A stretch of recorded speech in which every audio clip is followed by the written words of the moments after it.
All right, everybody, there you hear them.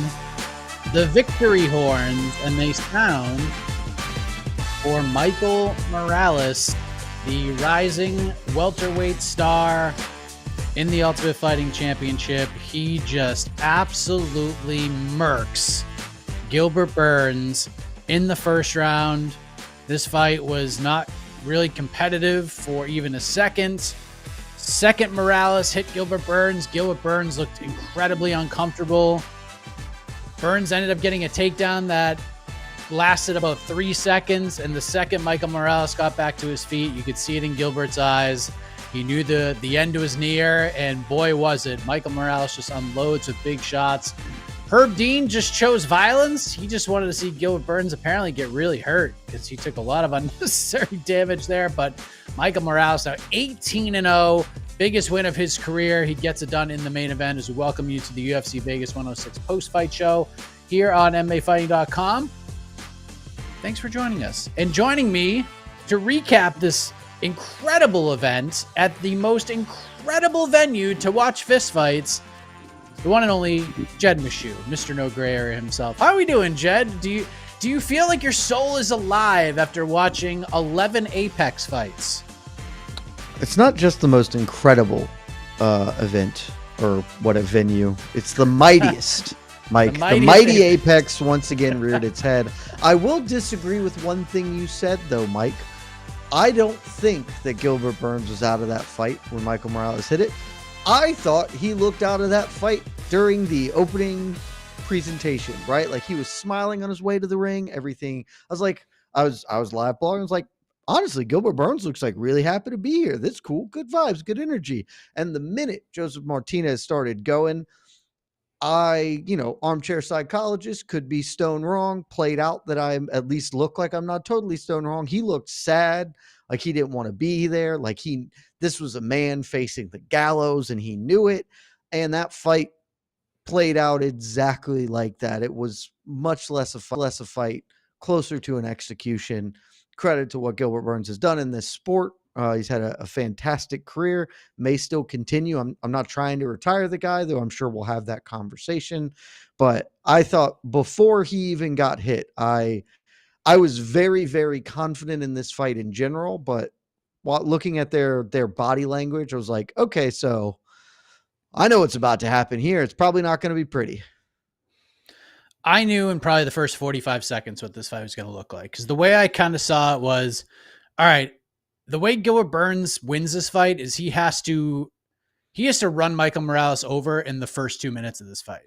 He has to go all in, go for the gusto, hurt him, get him to the ground, and just get him out of there quick. Because the longer this fight goes, the punishment is going to come. And as tough and as durable as Gilbert Burns has been throughout his career, the way I saw it was the damage was just going to build up, and then there was going to be a mercy stoppage in round 4. We got the mercy stoppage in round 1. And like you said, it just didn't seem like Gilbert really wanted to be there. I mean, it was just seeing him come out and kind of get into kickboxing range with Michael Morales. I was like, oh, this is not a great idea. I thought he was going to be much more aggressive out the gate because of the dangers Michael Morales presents, and kind of gave Mike the fight that he wanted. And what a performance from Michael Morales. So coming out of this, Jed, what's the biggest takeaway for a guy watching Michael Morales climb the ranks? I know this matchup was favorable in your eyes. You felt like this could be a quick night at the office for Michael Morales, but comparing him to the Jack Della Maddalenas of the world, comparing him to the Ian Machado Garys of the world, comparing him to even the Carlos Prachases of the world who got the Neil Magny fights and got some main events and got some big fights along the way. How do you view Michael Morales compared to some of those guys at this point in Michael's career? So I'm going to give you a bad answer to this because the answer is not really about tonight. Because I learned nothing from that fight. I was hopeful that maybe we would learn something, but it was so one-sided. It was so clear that this was, again, I'm not trying to get on here and disrespect Gilbert Burns, who has had a fantastic career thus far. You can just go look at his recent resume and see he is not what he once was. Now a 4-fight losing streak. even his most recent wins have all come against similarly aged opposition, probably no longer at their peak. This was just always going to be an uphill sled for him. So I didn't like learn too much from Michael Morales other than that, first main event, the moment wasn't too big for him, delivered, seems like a good kid out here. I always love the shout out mama, that's right here in the heartstrings. But I had more occasion to think about this, frankly, from y'all. Listened to the preview show as I was doing stuff this weekend, Friday and Saturday. I was driving around, threw the old preview show on, and on the preview show, you guys got a question, or somehow the topic of conversation was turned to, is he gonna fight for a title one day? Will he be champion? And you guys debated it, and I think you both aired on the side of, I wouldn't bet on it because welterweight is so impressive right now. It's on the come up. There's a changeover happening, and I thought about it, and I have nothing to change my opinion after what we just watched. I think he will fight for a title. I don't know if he'll hold the belt, but I wouldn't put it past him because he's so young. He is 25 years old. This kid is, I won't pretend that he's one of my guys, right? I have liked Michael Morales, but I haven't stumped for him in the way I stumped for a guy like Joel Alvarez for years or whatever. Like, he's just a guy I like because he is fun and talented. The fact that he is so young, and you made the point, he might not even get to fight for a title until 2027 with how the division stacked up right now. That might be true. He'll be 27 in 2027. Like, that'll be A-okay. And a guy like Carlos Prates, who has caught the imagination of the world right now, is actually pretty old, and he kind of needs to make hay right now. Jack Della has obviously just won the belt. He is a young man, 28. He could potentially reign for a while, though I think Islam Makhachev presents serious problems.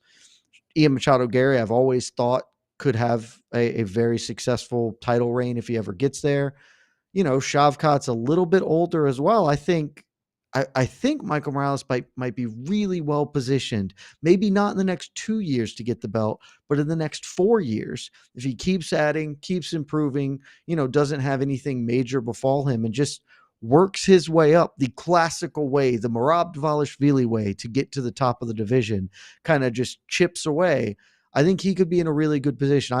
I feel confident this young man will fight for a belt one day, and I would not at all be surprised if he held UFC gold at some point before his time is done.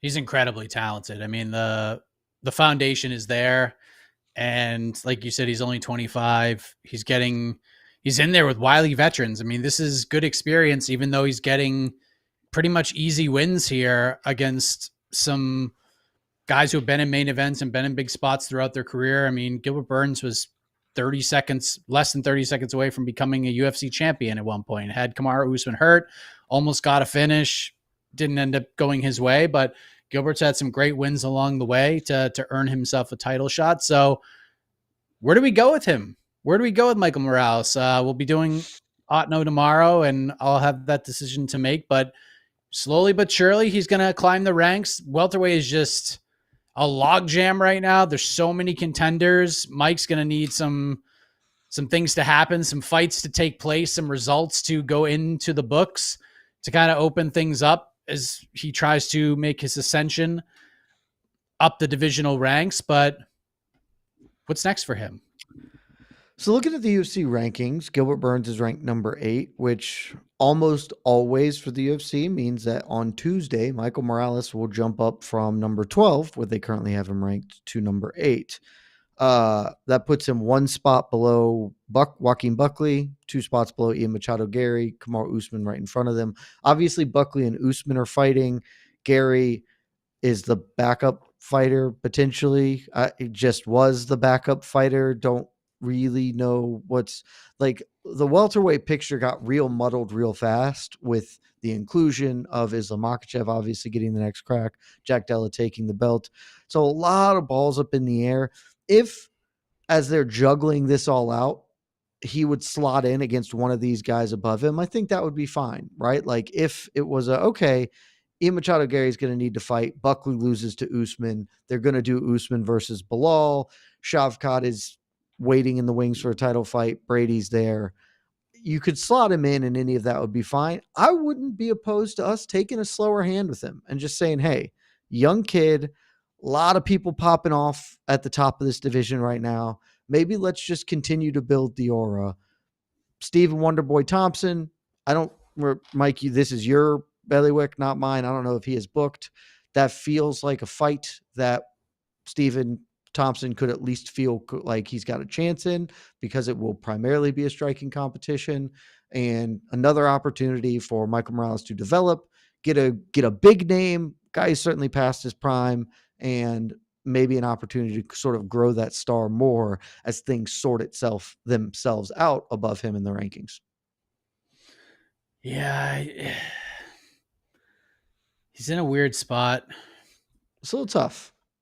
Maybe Jeff Welterweight's Neal. just Wouldn't hate real that. cloggy right now. Jeff Neal's also fine. Wouldn't hate Neal. I wouldn't hate MVP, honestly. Wouldn't hate that. I mean, it's a tougher fight stylistically, but problem is MVP might look, mess around and like win a really awful decision. Like just the worst fight you've ever seen. But I mean, do you feed him Leon Edwards? Do we go that high that quickly? I mean, Leon is not in a position to say no to anything right now.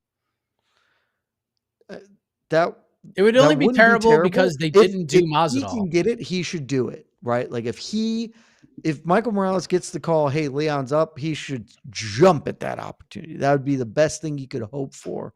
If I'm the UFC, I genuinely just might not want to do that, because suddenly I've got 6 people who are all right in the mix, and I need to sort this out a little better than I have right now. But wouldn't be terrible. I use this phrase all the time for the lightweight division. Going to have to start using it for the welterweight division because it's so fun now.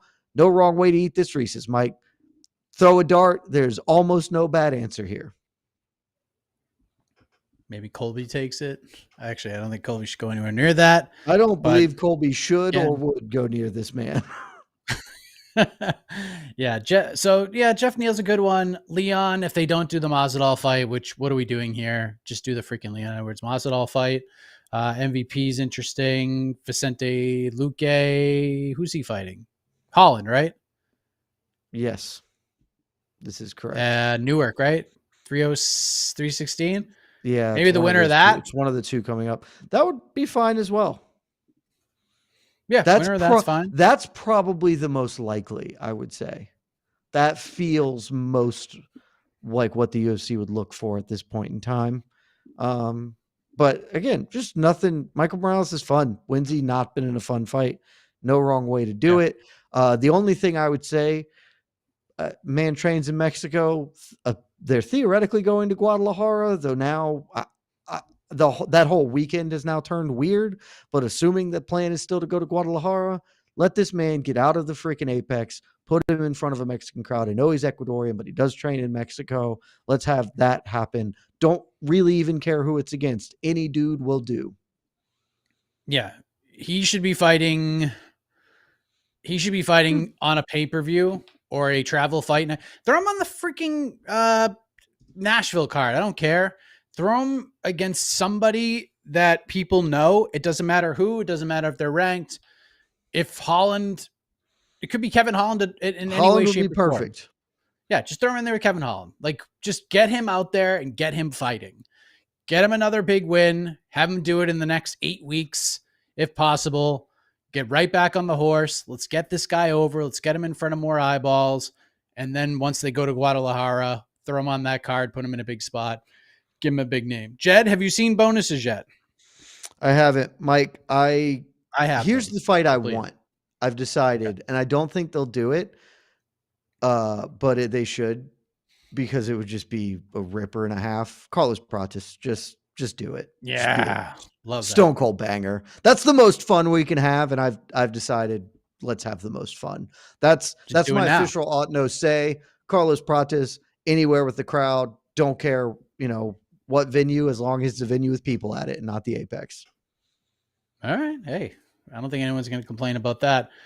Bonus guesses, Jed. We were talking about this a little bit off air, but back in the green room, and I as we muddled through it, I think there's not going to be a fight of the night. I think I've settled on they're going to do 4 performance bonuses. I will say 4 performance bonuses go to Michael Morales, Gabriel Green, Jared Gordon, and Luana Santos. Wrong on many things. Wow. Michael Okay. Morales is the only correct answer you had. That Fight of the is night criminal. was awarded. Costa Arosa gets fight of the night. If they're going to Denise do a fight of the night, Gomes, that was the one. Denise Gomes gets the other bonus. That's Not Luana Santos. Come on, man. Like, you got to give it to Luana Santos. First Americana ever by a women's UFC fighter. Like, come on. When you have a history making submission, come on, man. And it's a women's bantamweight. You need this. You need this division. You need someone to break through. He had a great performance. You get a very rare submission that does not happen all that often. I think the most previous one before that was when Alexander Romanov was a minus 17 billion favorite against Chase Sherman, and he hit the Americana, and that was freaking forever ago. It was like 4 years ago was the last time we saw an Americana in the UFC, and then we get the first woman to ever get one. Would have been nice to see her get a bonus, but Denise Gomez absolutely smashed Elise Reed, so I get it, but Jared Gordon not getting a bonus, Jed? Jared Gordon one-shotted a dude, and I'm going to stand on business for Gabriel Green because that was sick. Because it's not that he face cranked him; it's that the face crank came almost immediately after, like, an actual, real, honest to God triangle was locked in. Like, if this were a pay-per-view, Joe Rogan would have been screaming his head off that that's it, that's deep, it's locked in, he's going to tap. Because I even thought that shit. I was like, damn, Gabriel Green is cooked. He does the slam, locks it in even tighter, finally works his way out, and then just immediately gets to the back and finds a fake face crank like 30 seconds after that. That was a sick, like, all-around sequence and deserved to be honored. I think they got this wrong, but I feel like we've been saying that a lot on these post shows this year, Mike. I feel like they have not done well with bonuses this year. It's been a little weird. Getting fight of the night to like the worst fight on the card has happened many times. So that didn't happen here. Shout out to Costa Narosa. It was a great fight. And we did lose one fight. We lost the penultimate fight not long before it was supposed to happen. As a matter of fact, Hidalgo Bellato and Paul Craig scratched due to a medical issue on the Bellato side. So what they were saying on the broadcast was, it's either going to be rebooked for the May 31st card, which is UFC Vegas 107, or it's going to happen on the pay-per-view in Newark on June 7th. So something to look out for if you were really looking forward to that fight. But the other big news to come out of this, Jed Meshew, it is official. We were just kind of waiting. We kind of figured this would be the case, but Patchy Mix is officially a UFC fighter, the last ever Bellator bantamweight champion. Granted his release from the Professional Fighters League earlier this week. I believe this is on Tuesday, if memory serves me correctly. And rumors began to circulate. I believe it was reported on Wednesday that the fight was signed, sealed, and delivered. I am told that is not the case. Discussions were going on. It's not to say that that wasn't going to happen, but from what I was told from a couple of different sources, late Thursday night into Friday morning is when the deal was done. But Patchy Mix is in the UFC, and he will fight Mario Batista on the main card at UFC 316, Newark, New Jersey, June 7th. And UFC is putting this guy everywhere. He just did the post show with Karen Bryant, who she had a tough time, I think, even knowing who Patchy Mix was, if we're being honest. But Anthony Smith and Alan Joban talk to Patchy. They obviously know who he is, put him over in a big way. Patchy seems very, very confident, Jed. He's in. I'm going to run dudes over. I'm going to get to that title fight. 2-3 fights, I'll be there. I'm going to finish Mario Batista. It's the Patchy Mix show. This is what it's going to be. Obviously, the signing we saw coming, but stepping in, Mario Batista, 3 weeks' time. This fight's going down. A+ matchmaking here. I won't give it an A+. It's quite good. Given the circumstances, I think that this is a really good intro for him. My only quibble, and this is a nitpick, is Patchy saying 2-3 fights going to get to the title. I would like that to be faster. I think most fans should want that to be faster, not just because we like Patchy Mix, but because I got to tell you, I'm not that enthused about the Merab Dvalishvili rematch run here. Like, I don't need to see the Piotr Jan run back. Like, he might deserve it. We might get it.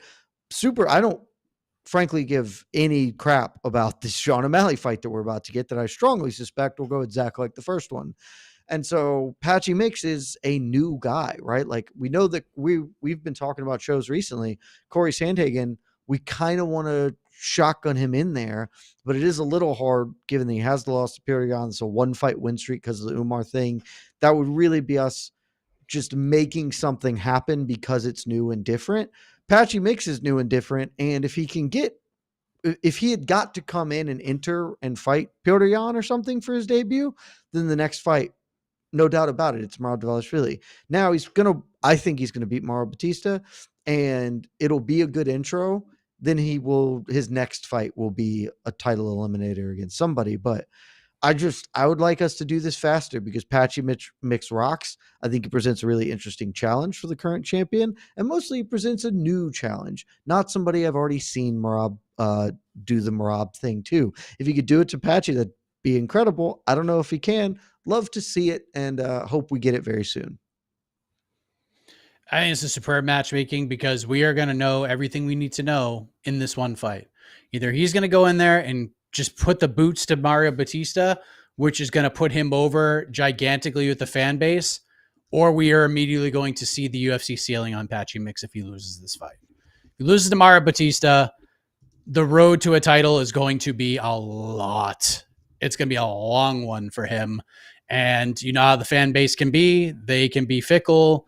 And especially when you're coming over from another organization, especially when people have been saying, oh, if this guy comes to the UFC, he could be champion. You go out and lose your first fight to Mario Batista, you get looked at sideways. And that's not a great place to be when you're trying to climb the ranks in a very deep division. So a loss is catastrophic here, but a win is huge. The stakes are very, very high for Patchy Mix in his UFC debut. And he could come over looking like an absolute friggin' rock star if he goes out there and gets a finish on this main card in Newark, New Jersey. So let us bring in E. Casey Leiden. Let's get to the questions. We'll get to as many as we can. We are a little short-staffed tonight, so this can't be an hour and a half post-fight show. Not for this card. I'm sorry. We just can't do it. I want to be clear. This can't be an hour and a half, not because we're short-staffed, because there's nothing to do. No one cares about anything. This can't be an hour and a half because, come on, guys. Do we need to spend 90 on this? Yeah. Oh, if we go an hour and a half, like it would be like 85 minutes on other stuff. Yeah, we're not. Yeah. So we are not going to. Let's rifle through some of the stuff. We got it. All right, got some super chats. All right, Derek the Dad wanted us to know. Oh, he's going to see Chris Cyborg box. All right. All right. At least somebody's got to see it. Enjoy. Chris Cyborg, doing things. Oh, I just realized we could possibly get Chris Cyborg versus Holly Holm in a boxing match. Who knows? Soon. Maybe. Do you say that with hope? I would say that with despair. What? We might possibly get that. That might be an event I am forced to work. Next question. Enjoy. I believe Scott Coker is promoting this card that she's boxing on, but that's all I know. Dude, wait, I don't know who she's boxing. Still out here. She's being a legend. Is she fighting in the States? I have no idea. It's Yeah, not I in think she's Brazil. fighting. I think she's in California fighting. No one told me. All right. Thank you, Derek the Dad. RS40. This is a good night of fights. Morales will be champ one day. How far away is he? Arthur Nursultan called for Bo. He's 4-0 middleweight. How do you see that matchup? And were you impressed with Davali? I mean, RS40 knows how to get the money's worth. Davali is very good. Is terrific matchmaking. Connor Matthews is a perfect debut opponent. Get got kind of guy. We kind of mentioned the Morales thing. How far away is he going to be? Nursultan Rudzabayev. Tough fight with Dustin Stoltzfus. A lot of people thought Stoltzfus won that fight. He definitely gave Rudzabayev a much tougher fight than people thought he would. And then Rudzabayev called for one Bo Nickel, Jed. You think this is possible? And if so, how does this fight go? I think it could happen. I wouldn't say it's likely, but I don't hate the call out, right? Like that's a thing that is possible. It's the biggest name that is reasonably possible for Nursultan Ruzabayev to actually get here. I know he is 4-0, but that was not the world's most inspiring performance. Like, I don't know, maybe he could get like a ranked guy. Like maybe he could get like Avis Magomedov, but I think the Bo, I mean, frankly, we're just seeing it right now, right? Like RDR beating Bo was much better for his career than beating literally any other person outside of like a top 3 middleweight. Oh. And so this is potentially reasonable, right? Bo's going to need to take a step back. I think you can look at Ruzabayev and say, okay, probably is not going to like put the hurt on Bo, could maybe let Bo get rounds in to develop. And the only question is just, is that the sort of matchmaking they want to do? Because I think Ruzabayev fits a lot of roles for what they would look for, but for the name value, there's just nothing attached to Nursultan Ruzabayev at this point. And so, like, if Bo does lose, it's just really bad to lose to somebody that has no name whatsoever functionally. So that would be the blocker. But I think that it's a little ambitious and probably the right call out for him. I like the call out. He's got 0% chance of getting this fight, though. 0. Probably less than 0. If there's an actual real number that's less than 0, that's the chance he has of getting it. But I do like the call out. Like it makes sense. It's something like in a PFL world could happen, but not in a UFC world.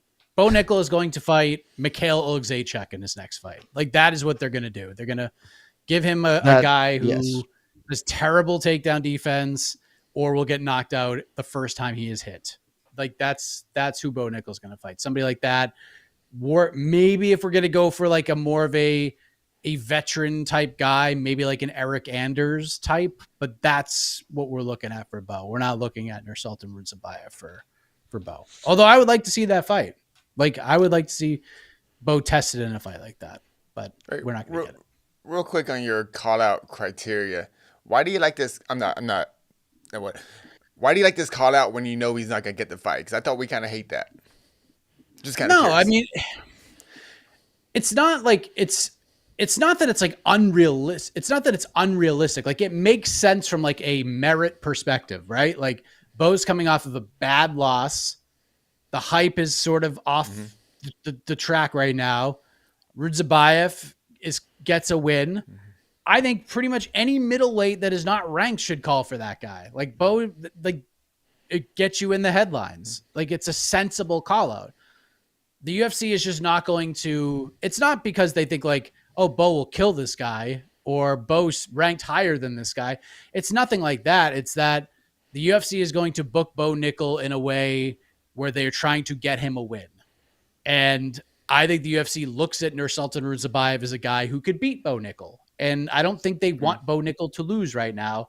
And if they're going to have him lose to somebody, it's going to be to somebody, and I mean this with all due respect for Nursultan Ruzabayev. Nursultan Ruzabayev is not a guy that the UFC looks at and says, this guy's going to sell out internet. This guy's going to headline a fight night for us someday. He's going to headline a road show. He's going to fight for a title. You know what I mean? Like, a win over Bo Nickel for Ruzabayev, he's not fighting Robert Whittaker in a main event in Abu Dhabi with the win over Bo Nickel like they did with RDR. You know what I mean? They have to kind of look at the Bo Nickel booking for both guys, what one can gain with a win, whether it's Bo or the opponent. And I just don't think Ruzabayev's like a guy they look at and be like, dude, if he beats Bo, we could shoot him. We could strap the rockets to him. You know what I mean? So I think they're going to try to match up favorably towards Bo to try to get him a win, but against a guy that they can at least sell is dangerous, if that makes sense. Yeah, fair enough. Just wondering. Yeah, it's just a weird one when we talk about like call outs and what makes sense and what doesn't when you have a guy like Bo. No problem. Cool. Thank you, RS40. $10 super chat from Steven. Boys, pack a porter. I think Donnie D may be in the naughty corner at PFL. 6-12 months. Do you think Don will still be the face? Also, do you know the starting salary for fighters higher at PFL than UFC? I It's don't have a different. clue. It's different. Don's not the face, anyways. Don has not been the face for probably since the last town hall he did with me. They were just like, okay, you're not the face anymore, and they brought Jonathan Coachman in to be the face of the organization. PFL, I swear to God, guys, I am reasonably priced. I am a reasonably priced young man, and it cannot be worse than the choices you're making. Can't be worse. Yeah. I perfectly sensible consulting fee if you don't want me to be the face of your organization. Yeah. Tough scenes. Starting salary for fighters, is it higher at PFL? That's a hard question to answer. I honestly have no idea. Yeah, PFL does a lot of like kind of one fight contracts. It's a very different business model. So you They can't also really do stuff like PFL Mania, which is just like, how are you factoring that in? The undercard fighters at PFL Mania are probably not making the 10-10 Contender Series contract, but No. God, no. it's just And I bet like fighters that are competing in the tournaments are probably making around that. But what's different about like the PFL pay structure is like Paul Hughes is getting rich over at PFL, which he would not be getting rich at the UFC. Like they're paying him exponentially more than the UFC would. So him, Dakota, even like Kayla when she was there. Kayla, like I don't know for sure, but I would guess Kayla was probably making more money in the PFL than she is in the UFC. And that's not like a big I bet a stretch. fair amount of money that is true. Yeah. That's not like a big stretch for me, but yeah, I mean, I don't think they're signing fighters and paying them like 20 and 20 out the gate if that's what you're asking, but yeah. Are we assuming Patchy Mix? I mean, unless he wins the title, but right now he probably had to take a pay cut to come to the UFC. Almost Oh certainly. my God, yes. Okay, just no. Yeah. We know that. I don't know if everyone else knows that. Like I bet he is making, and I have no insights the whatsoever. Bellator I bet he's champions making. were negotiated. He's probably taking a big pay cut. Yeah, I bet I he's would say- making a third of what he made at PFL. Would be my guess. Yeah, I was gonna say at least half, but I was being positive. You're probably more realistic.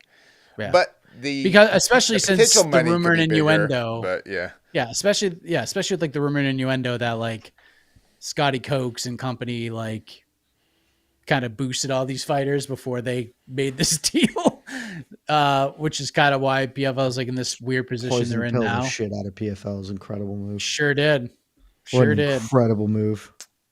Just chef's kiss, man. Chef's kiss. Chef's kiss. Just So to we're watch clear. the That's dance entirely on the way out. PFL's fault that they apparently couldn't read their own contracts. Jesus. This is just so Again, mismanaged from I the can't second stress y'all Don enough Davis how little it would cost you to get me on staff and solve 1,000 problems for you. the second Don Davis went into the Vox Media studios and sat down with Helwani after this deal, it's just been so bad, man. Everything's just been so bad.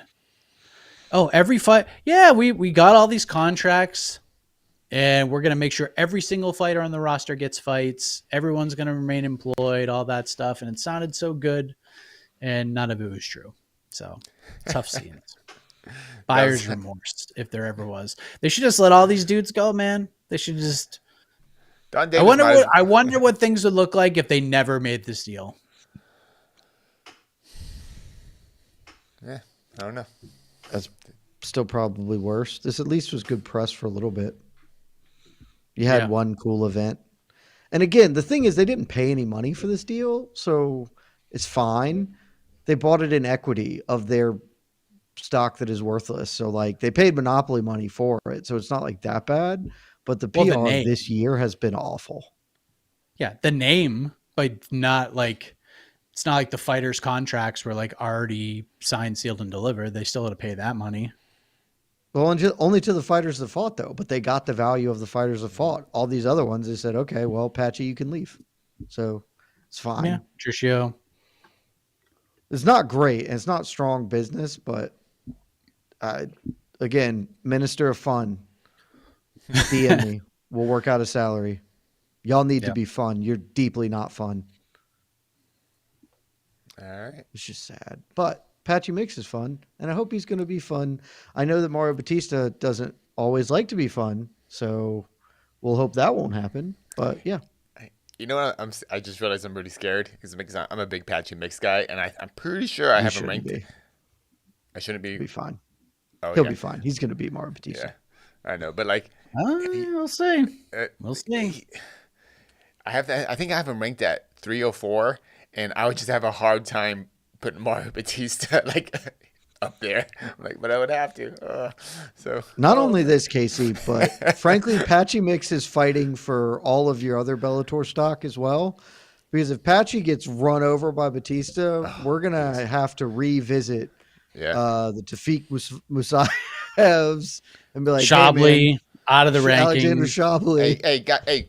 Dude, PFL release Shabley.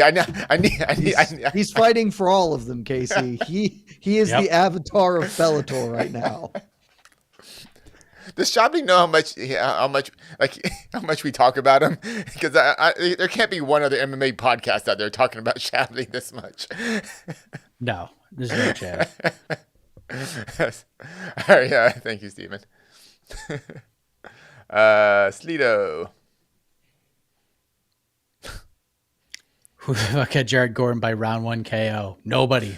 No one. That was nasty, man. That was a vicious knockout. But he Didn't remotely Moises have threw that. like a little left hook or something. He just came right over top of it. It was wow, wink. Yeah, Right he there. caught him perfect, man. Thiago Moises is one of the best defensive fighters in the division, but not tonight. Not tonight. Jared was ready for him. That was just vicious. Yeah, No just- bonus. I think Thiago it's Moises wild. might be past it. I know he's not that old, He's but only 30. he's been fighting hard fights for a long time. Just I won't throw him out quite yet because he won the fight before this, but Jared Gordon not exactly a dude who one hitter quitters you historically, and so this was my first like red flag because I've liked Thiago Moises for a long time, just like never going to be a title contender, borderline top 15, certainly a top 25 guy. Just like the standard bearer for why I love lightweight and think it's so great is like Thiago Moises is so good and not remotely a top 10 fighter. This was my first like, okay, my ears are pricked up for next time. Got to see how he goes off this. Yeah, I think we'll find out more this next time. But yeah, just credit to Jared Gordon. Just small gloves, hit hard. It's the best strategy. Thank you, Sleeto. Terrence, 1999 super chat from Terrence Leverett. Damn, Terrence. PFL got Bellator fighters for free. No, UFC did. PFL giving up all these fighters is worse than Luka to the Lakers. Also, Mike, you comment about the Knicks earlier was petty. It's like me getting beat up and saying, my bro will be you. What do you mean? What do you mean? They're going to get run by the Pacers? So what? So what? Listen, Knicks fans can have this one. I know I see a lot of people on social media like giving the Knicks fans shit for celebrating. I'll give them some shit because the majority of their fan base were cheering and screaming happiness when Jason Tatum got hurt and ripped his leg to shreds. I saw weird. Knicks fans, heard Knicks fans celebrating this. And you're an asshole for all of this. But here's the thing. Keep this same energy if you lose to the Pacers. Okay? You're acting like you won the entire thing by beating the Boston Celtics. And it's a terrific win. It's a great series, huge upset. It's like a historic sports upset. But you ain't won shit. You're not even in the NBA Finals yet. You got to beat the Pacers. Go beat them. Go win a title.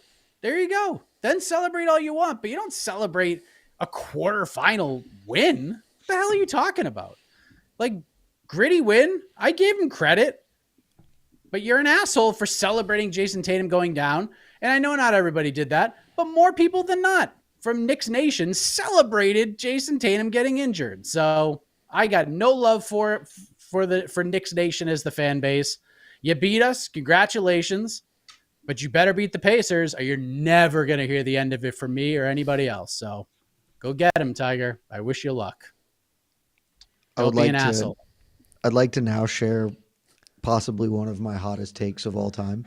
Oh. And I recognize that I am wrong, that I am incorrect here, but I can't shake the take. It's in me. I don't have an issue when people celebrate a player getting injured in these circumstances. Boo. You shouldn't then throw a parade the next day, but as a man who has followed tortured fan bases as a thing, I get being not the emotional reaction is not Jason Tatum's career might be forever altered, because that's not fandom. The emotional reaction is Jason Tatum might be out. We're going to win. I don't care by hook or by crook. We're going to win. If they're up the day after doing edits and being happy, I get it. That's super shitty. I don't, and I'm not here to tell you it's good. You shouldn't celebrate it, but I won't begrudge somebody for in the moment being like, hell yeah, that man is on the ground. He's not coming back for game 6. I understand that feeling. I don't like that. I do I not said, endorse one of the hottest takes. That's a pretty hot take. Yeah. I understand that I'm wrong too. I prefaced this with both of those things. But go get him. Go get him, Knicks fans. I have no idea if they're going to beat the Pacers. I don't think I could tell you a player on the Indiana Pacers right now. I'm happy for Action Bronson, our good buddy. I'll be happy for him. He wasn't out here dancing on Tatum's grave like the rest of them. He wasn't out there talking shit publicly. He just goes on the Instagram story, high-fiving the players, sitting courtside, wearing the Knicks stuff. Respect. You hope to see Action, cash it on a championship. But that's the only one I'm rooting for. I did see the celebrations and stuff, and saw some really nasty stuff outside of the arena. It was bad. But I honestly thought they were in the finals. I didn't realize it was just. I know, that's the thing. I was like, oh wait, when you mentioned they have to go against the Pacers, it does make it worse. Yeah, they're too. It definitely makes it worse. They need 8 more wins. They need 8 more wins. I honestly thought they were in the finals. I was like, all right, finals. That's a celebration. But yeah, it's insane. Be better, Knicks fans. Be better. All right. Look, it's a human reaction. Don't celebrate it for days after, but in the moment, heat of battle, it's a human reaction. I understand it. Or at least fake it. Ooh, it's too bad. That's tough. And then I gotta tell you, I don't think fine. I'm faking well if I'm drunk at a basketball game or whatever. I'm not even talking about people that were in the arena. Yeah. Is it really that ugly online, or just out? It was. Yeah. Oh, it was. Yeah. It was bad.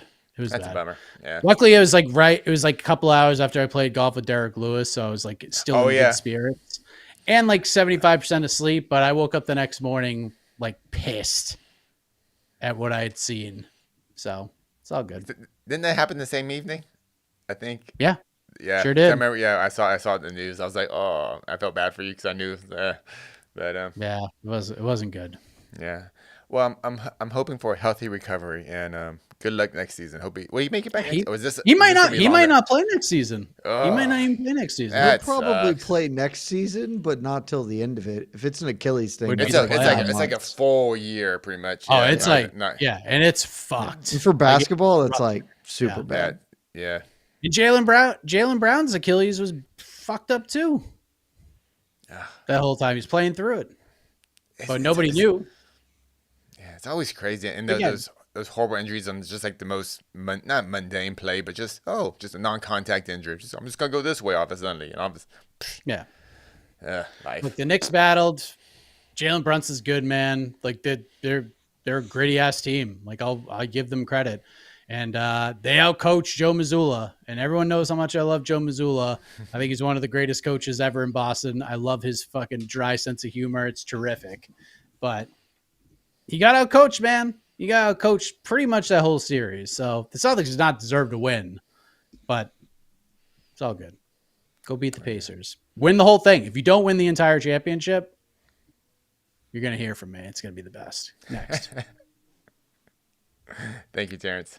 Super chat from Tanvir.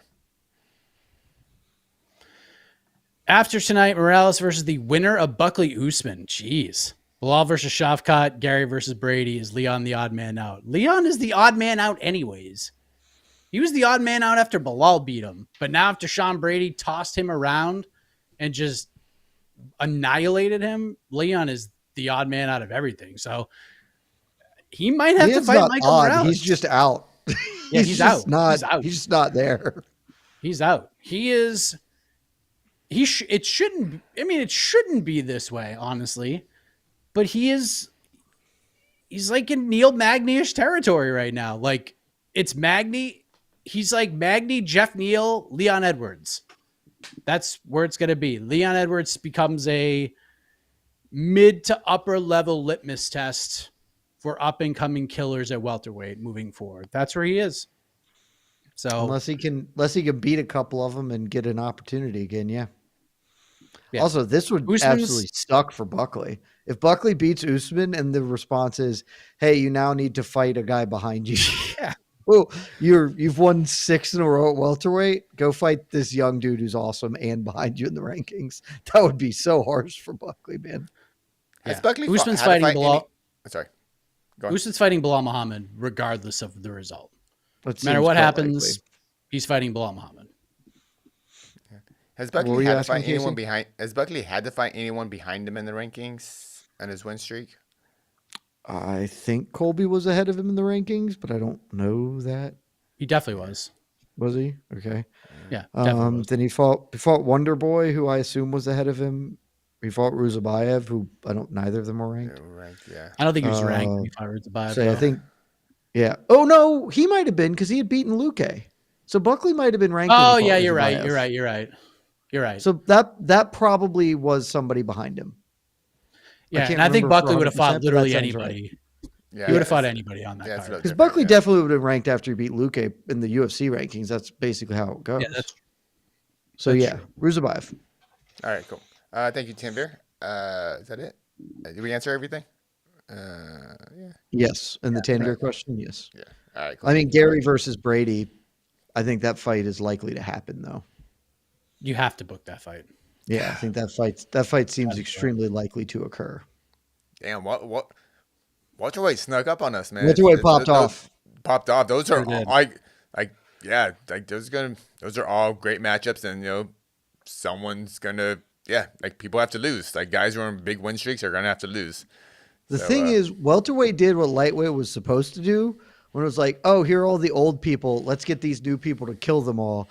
Except for lightweight, Gaethje and Poirier and Oliveira just were like, no, we're still going to be here. Screw you. And they just didn't lose to those guys. Yeah.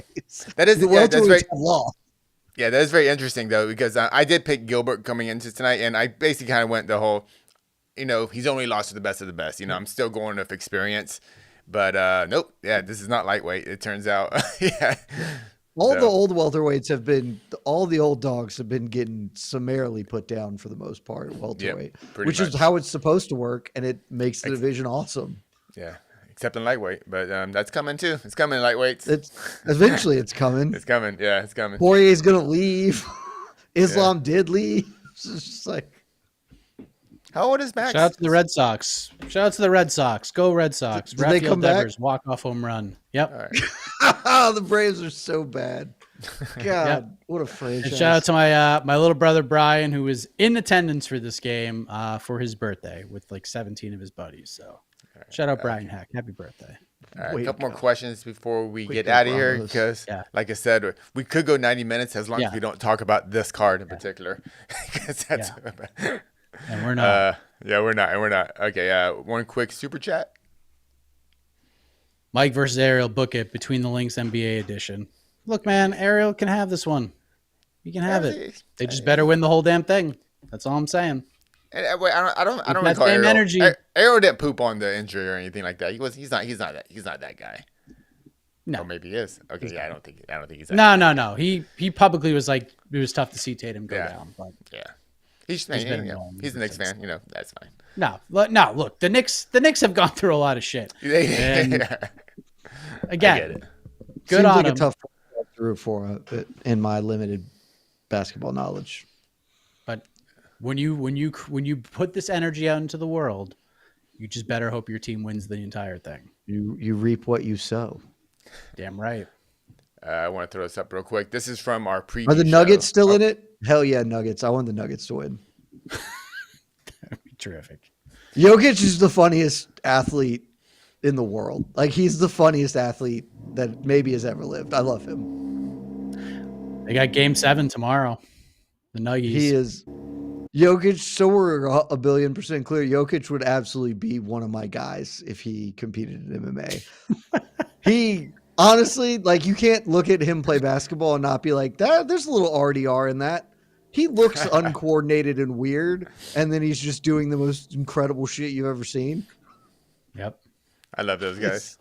He's the best. Yeah, he's like, you do not look good coming off a bus, and you're just. That's the thing. When I was growing up and a sports fan, I liked the people that like Ken Griffey Jr. is cool and awesome. And the older I've gotten, the more I'm like, no, sure, he's a great athlete. Who cares about that? Show me the real weirdo who's secretly a great athlete. That's the guy that for me.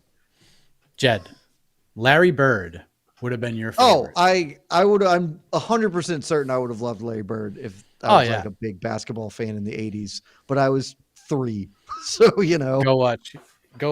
Just go back. I've seen and plenty watch of Larry Bird highlights and stuff. It's all funny. Talking shit, and he'll punt, and he'll cool. kick the shit out of it, and he'll beat everybody up. Yeah. Like it's just awesome. I'm certain I would have enjoyed Larry Bird a great deal.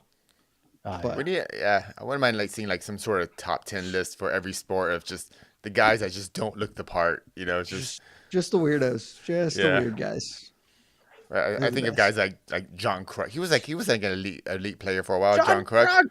Yeah, just that's like amazing. What a name drop. Yeah. Dude, Kurt Rambis and the Rec Specs. Always respect a man in Rec Specs. Oh man. I'm throwing this up. This is in reference to a callback from our preview show.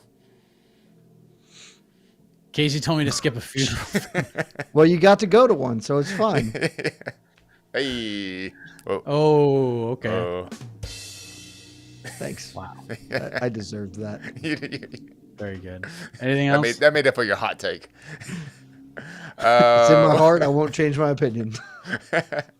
And last one, actually. Not about this card, of course. Who next will the PFL give to the UFC? Usman, maybe? If it's anybody, it's Eblin. Yeah. They can't give up Usman until you do the Paul Hughes thing again. You got that's one of the few things that they have to commit to. Eblin would be the guy if they were going to drop any. I don't know that they will or not, because who can predict what the PFL is going to do? Yeah, it's probably true. But who's Eblin fighting? Costello von Steenis. Good name. That is mid fighter, but good name. I was going to say that's a real pro wrestling Fabian Edward. name. Yeah. Costello von Steenis sounds like a pro wrestler's name. Yeah, that's a very Vince McMahon name. Yeah, I could see. Yeah. He kind of looks like a pro wrestler too, like just a big ripped up ass whoop kicker, Gegard Mousasi's guy. Good fighter. Let's see if we can get it done. Welcome, Steven. And just let's just pat ourselves on the back a little bit. Anyhow, as usual, I got to start this long drive home right now when the show starts. Love you all in the chat. Mike, Jetty, Kissy of the Bee's Knees. Thank you, Giovanni. Thank you. Sorry that my Celtics anger came out here, but Terrence's comment was just not true and wrong. Jed Meshew is the GOAT with 3 stacks, Jed. 3 stacks of high society in the emojis. We didn't climb this week because I was off for a couple of days, and I actually I didn't because I did a bunch of other stuff, but I didn't do the work. Would have climbed very successfully. I don't know how, the Tisha Pennington Luana fight, the over 2.5 was -360, and I was like, that seems. Have you seen either of these women fight? This is Tisha Pennington only goes to decisions. What is happening here? Would have been my climb. Would have been one of the easier legs of the climb, but alas, we'll march on. Not next week because we've got Memorial Off Day week. weekend before we go back to the world's mightiest apex. Was it back at the Apex? That next card's pretty good. Barber, It's at least Barber it's a decent. Yeah, it's Okay. better. Yeah. That's a great main Assuming event. things don't fall apart. Yeah. The main and the co-main are good. The co-main's the Gamrot Ludovic Klein fight, which Oh, rips. interesting. Well, game. Okay, yeah. Cool. Oban Elliott's buried in the prelims. Yeah. A lot of Kevin people Vera are Mace pissed that Jason. Pennington won that fight. Yeah, that's a good one too. Bantamweights, stakes, good Big stuff. stakes. Yeah, that is a much better card than this one on paper. On paper. Much better. Cool. That's it. And then when it's pay-per-view time, and then listen, once June 1st hits, we're out of the Apex for 2 months, which is going to be amazing. But then August 2nd Apex, August 9th Apex. They're back. Yeah, they're so back. That's They're in so August. That's a lifetime away. back. Yeah. We might not even be here in August. A meteor may have come by then and taken us all home. So we'll That's worry true. about that in the future. Yes. Yeah. On Well, that note. next things next is matchmaking. On to the next one. Riding solo this week on the program. So AK is already sending his submissions over that you sent to him. So I'll read those off. I'll read the ones you send me. You can send them over on my Instagram. M_HeckJR, and we'll get your matchmaking suggestions. But until then, everybody, for Casey, for Jed, I am Mike Heck. We went way longer than we thought we would, and that's because of you great viewers. Bye-bye, everybody. Good night. Love y'all. Even you, Christian Dyer. Hater. Hater. Go Pacers. I might ban him just because I can. I'm drunk with power in the chat. Do it.